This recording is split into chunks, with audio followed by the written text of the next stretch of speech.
চুক্তির পর আমরা এই মুসলিম দলকে প্রথমেই জানিয়ে দিলাম আমরা কারোর পর থেকে কোনো প্রতিশোধ নেব না। আমরা আমাদের কথা আলহামদুলিল্লাহ রক্ষা করেছি।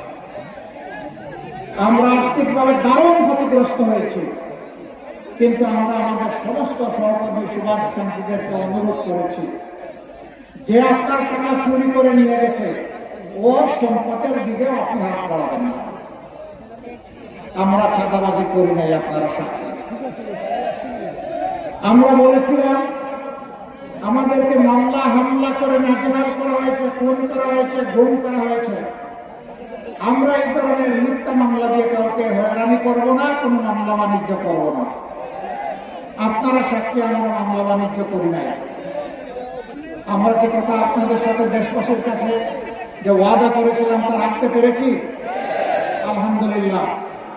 আমাদের সহকর্মীরা দেশকে ভালোবাসে, এই জন্যই কোনো মানুষের প্রতি তাদের দ্বারা হয় নাই, আগামীতেও হবে না ইনশাআল্লাহ। তার হাতে যদি দেশ আসে তাহলে ভালোবাসার একটা দেশ তৈরি করা সম্ভব।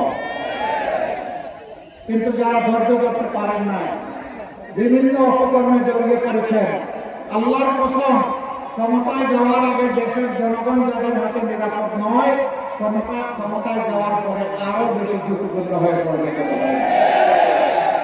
মানুষ বুঝতে পেরেছে, তাই সারা বাংলাদেশে জুলাই যুদ্ধ যারা করেছে সেই যুব সমাজ আলহামদুলিল্লাহ আজকে তারা মুখিয়ে আছে নতুন একটি বাংলাদেশ 13 তারিখ থেকে দেখার জন্য।